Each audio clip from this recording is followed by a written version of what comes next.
What's one of the lessons that you learned throughout that process? Like, what's one thing that you wish you would have done slightly different? I think big picture would have been obviously what everybody says, buying sooner, right? Mm-hmm. I think part of that too, big picture, was communicating kind of how the process was going to look with my wife.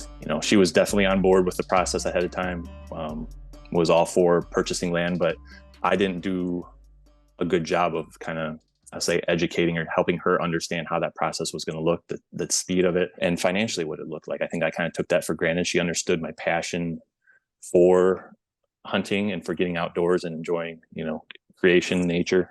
But I kind of took that for granted. I didn't help her understand that, hey, we're going to put a down payment down of X. You're going to make payments of X over so much amount of time. And to her, that was kind of money gone or money out the window, maybe, because it was on me. I didn't do that good job of explaining, hey, this is an investment. If at worst we sell it, right, and we're going to get probably at least what we got back, if not more.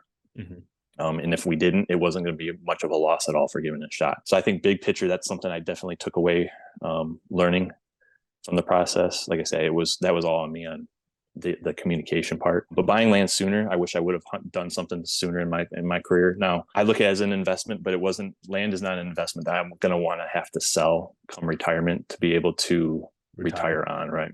Yeah. So to put all my eggs into land wasn't something I was really comfortable with either. Now I think there's lessons you learn along the way, how to save, how to do other things that, you could save for retirement on the side.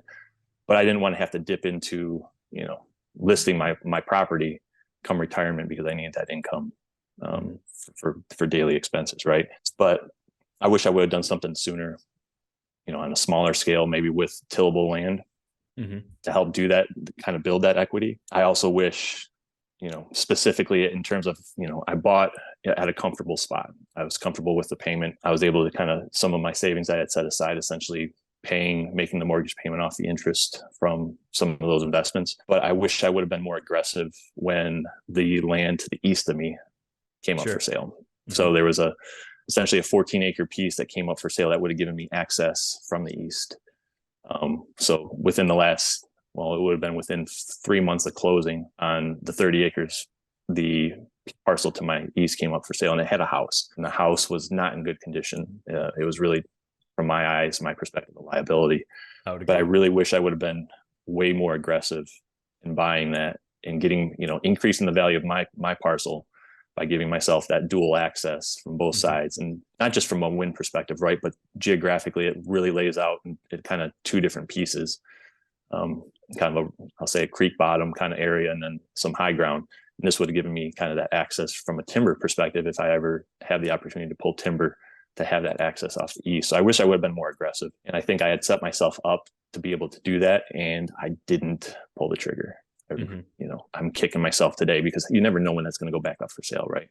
Mm-hmm. There would have been ways I probably could have worked around that liability. It wasn't something I was comfortable with at the time. Hindsight is what it is, but wish I would have made a more aggressive push to purchase that land. And even if I had to split off the house or do something else with the house, it just wasn't in my wheelhouse. I'm a finance guy. I'm not really a heating, cooling, or construction. Handy. I'm not that handy to be able to rehab an entire house or to level it to a foundation and try to do something with it, right?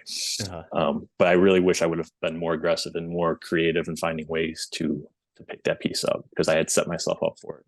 Yeah, I find this interesting. It seems like most of the people that I talk to, one of their largest regrets is not either buying sooner, or number B, not buying the farm. And for this instance, buying the adjacent parcel. And I have not found anyone that says I regret buying the piece of ground.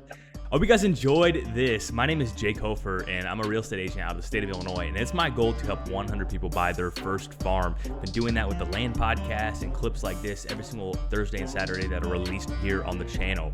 And to be one of those 100 people, all you have to do is, if you're in the state of Illinois and I can help you, I'd be happy to do so. Number two, if you want to get connected with someone that can help you, reach out, and I'll be happy to get you in contact with an agent that I would personally do business with. And the last one is, if you just simply learn something from the content we're putting out, or you get inspired to take action, I want to know, get you out of that spreadsheet. I'm on a mission to help 100 people. Until next time, see ya.